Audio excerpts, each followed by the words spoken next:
Hello student, welcome to online study classes of Vancouver International School. In a previous class, I taught you about different modes of nutrition. पिछली class में मैंने आपको nutrition के कई तरह के प्रकार बताए इन विच उसको मैं दोबारा से आपको रिवाइज करा देता हूँ. I am getting it revised to you. These were autotrophs, heterotrophs. Autotrophs हमने बताया वो ऑर्गेनिज्म जो अपना खाना खुद बना सकते हैं. उसके बाद हेट्रोट्रॉप्स आपको पढ़ाया गया in which organism which obtain their food from other sources. जो ऑर्गेनिज्म अपना खाना खुद नहीं बना सकते उनको हेट्रोट्रॉप्स बोला जाता है. इसके अलावा apart from this I also taught you about photosynthesis process in detail. इसके अलावा प्लांट किस तरह से फोटोसिंथेसिस प्रोसेस करते हैं वो भी हमने लास्ट क्लास में आपको डिटेल में समझाया.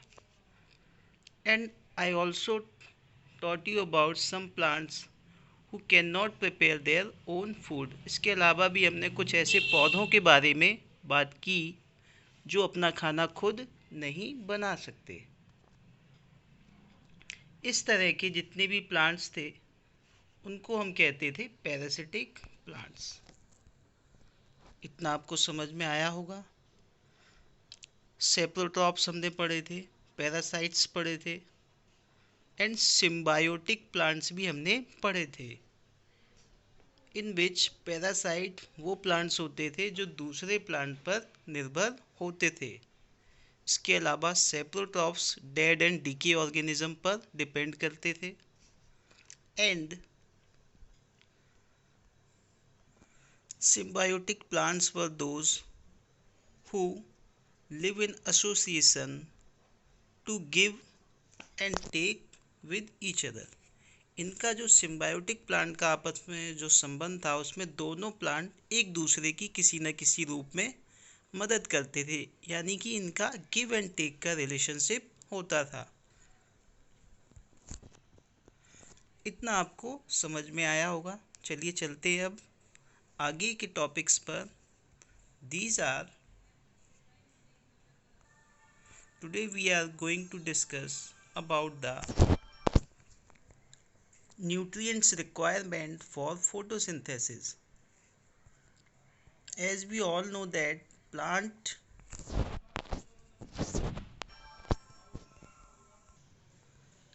need different type of food to grow and become healthy.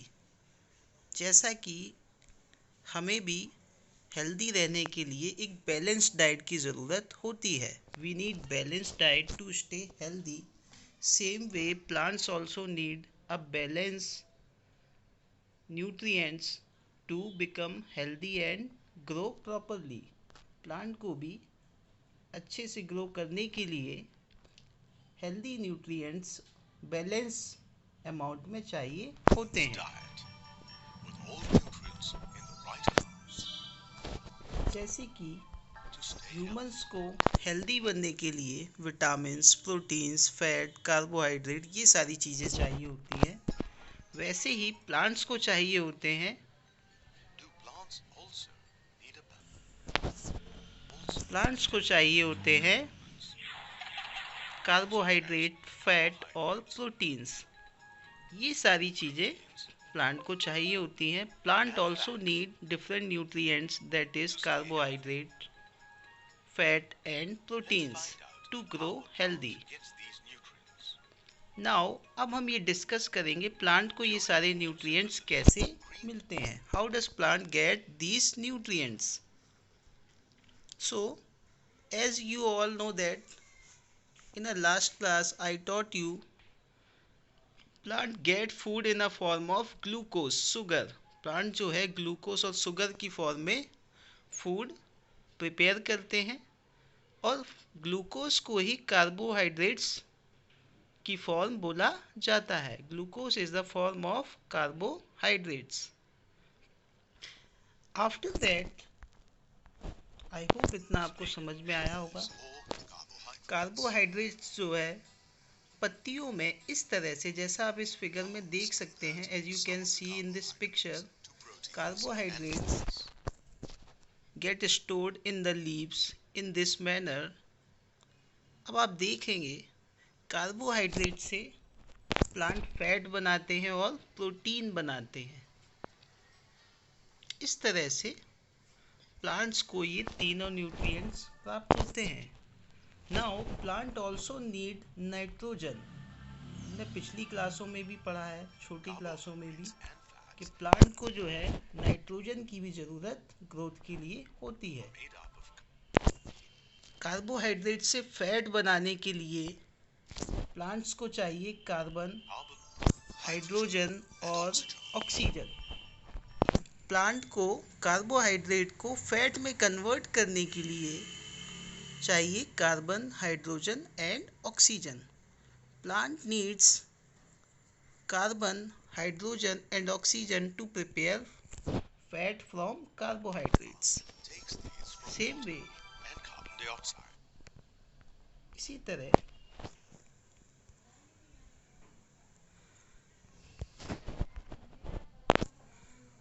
Protein बनाने के लिए, प्लांट को प्रोटीन जो है बनाने के लिए नाइट्रोजन की ज़रूरत होती है। अब बात आती है कि ये नाइट्रोजन प्लांट्स कैसे गेन करते हैं। How does plant get nitrogen to prepare protein.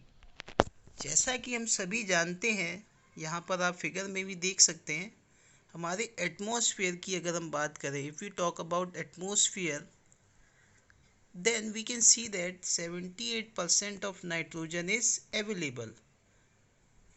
इसका मतलब है प्लांट्स नाइट्रोजन एटमॉस्फेयर से भी ले सकते हैं, लेकिन ऐसा नहीं है। प्लांट एटमॉस्फेरिक यानी गैस फॉर्म में नाइट्रोजन यूज़ नहीं करती। प्लांट लिक्विड फॉर्म में, वाटर सोल्यूबल फॉर्म में, पानी में घुली हुई नाइट्रोजन का इस्तेमाल करते हैं। तो अब हम देखने वाले हैं how the nitrogen reaches to the leaves of the plant so that they can be used to prepare protein from the carbohydrates. अब हम ये देखेंगे कि सॉइल में जो नाइट्रोजन होती है वो किस तरह से प्लांट्स के अपर पार्ट्स में जाती है, so that carbohydrate can be converted into the proteins. Carbohydrate को प्रोटीन में कन्वर्ट करने के लिए नाइट्रोजन का लीव्स में पहुंचना ज़रूरी होता है।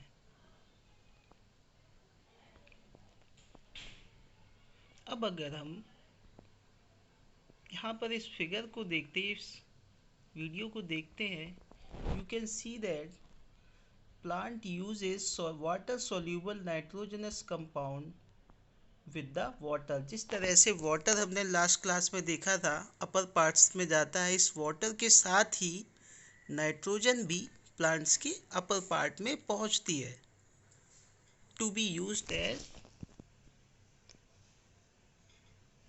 Nutrients for converting carbohydrate into the protein.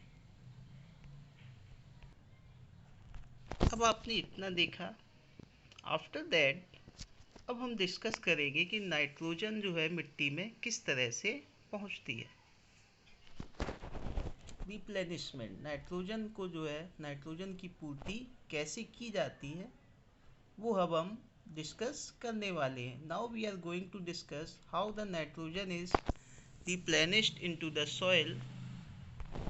तो नाइट्रोजन को रिप्लेनिश, नाइट्रोजन की पूर्ति करने के लिए मिट्टी में दो तरीके इस्तेमाल किए जा सकते हैं।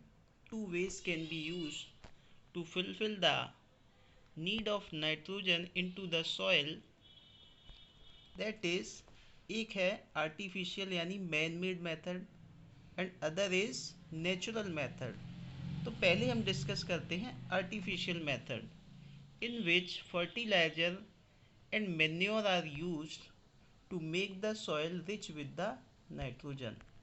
नाइट्रोजन की मात्रा की पूर्ति करने के लिए हम लोग फर्टिलाइज़र यानी खाद वगैरह का इस्तेमाल करते हैं।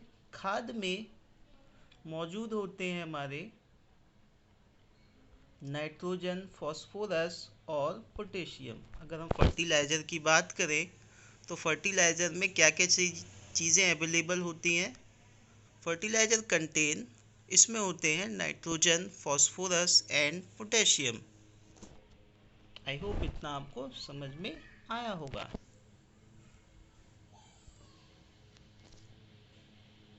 After that, replenishment of nutrients increases productivity. Nutrients soil में जितने अच्छे होंगे उतनी ही सॉइल की पैदावार, फर्टिलिटी सॉइल की ज़्यादा होगी। अभी तो हमने ये आर्टिफिशियल मेथड पढ़ा, यानी केमिकल का यूज़ करके, फर्टिलाइज़र का यूज़ करके हम कैसे सॉइल में नाइट्रोजन की कमी को पूरा कर सकते हैं। Now we will discuss how the soil can be replenish with nitrogen naturally. अब हम नेचुरल तरीका समझेंगे। इसमें बैक्टीरियाज का काफ़ी इम्पोर्टेंट रोल होता है।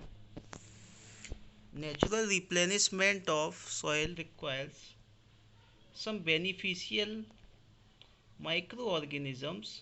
दीज आर, इनमें से एक है राइजोबियम। राइजोबियम एक हमारे लिए काफ़ी फ्रेंडली बैक्टीरिया है। ये राइजोबियम रूट्स के साथ चिपका रहता है। आप देख सकते हैं rhizobium stuck with the roots और वहाँ पर रूट नोड्यूल्स तैयार करता है।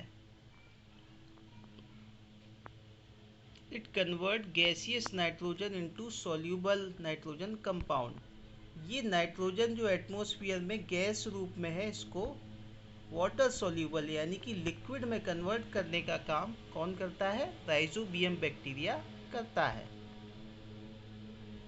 Rhizobium and a plant have, इनके बीच की अगर हम लोग रिलेशनशिप की बात करें तो अभी हमने सेप्टोट्रॉप्स, हेटेरोट्रॉप्स, उसमें एक हमने पढ़ा था सिम्बायोटिक प्लांट्स। सिम्बायोटिक का मतलब जब दोनों ही ऑर्गेनिज्म एक दूसरे की हेल्प करते हैं, तो वहाँ पर जो मोड्स ऑफ न्यूट्रिशन होता है वो होता है सिम्बायोटिक मोड ऑफ न्यूट्रिशंस। अब बात आती है जितने भी हमारे लेग्यूमिनस प्लांट्स होते हैं, जैसे कि मटर है, पी है, इसके अलावा आप यहाँ पर देख सकते हैं जितने भी लेग्यूमिनस प्लांट्स होते हैं वो जो है सॉइल की फर्टिलिटी बढ़ाते हैं बाय इंक्रीजिंग द नाइट्रोजन।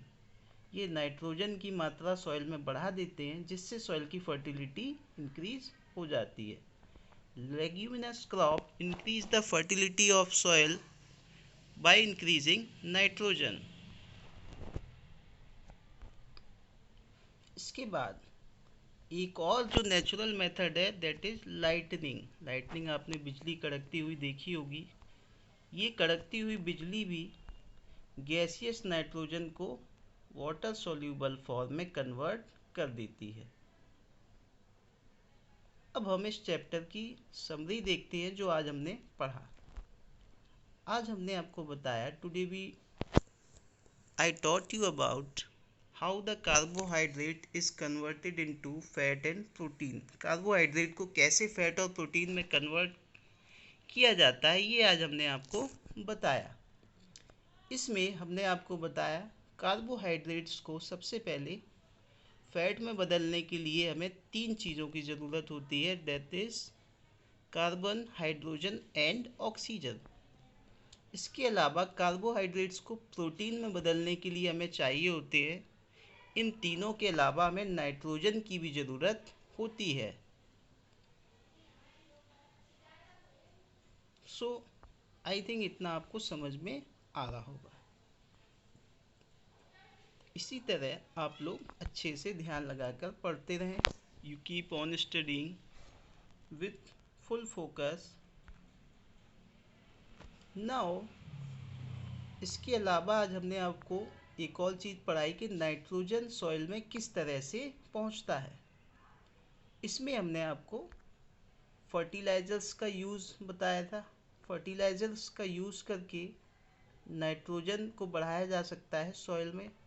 इसके अलावा नेचुरल मेथड की बात करें, if we talk about the natural method, तो नेचुरल तरीके से जो राइजोबियम बैक्टीरिया था वो सॉइल में नाइट्रोजन की मात्रा इंक्रीज कर देता है। ये एटमॉस्फेयर से नाइट्रोजन लेकर उसको वाटर सोल्यूबल फॉर्म में कन्वर्ट कर देता है। इस तरह से इसके अलावा लाइटनिंग यानी बिजली जो आसमान में कड़कती है, उससे भी हमारा सॉइल में नाइट्रोजन का रिप्लेनिशमेंट हो जाता है। So I think you must have studied it carefully, and I hope you all have understood this topic, so that now I feel that you will be able to answer the question related to this chapter. So today your homework is to see this video carefully and read the chapter first and try to find out the answer of this chapter. Okay, thank you and have a nice day.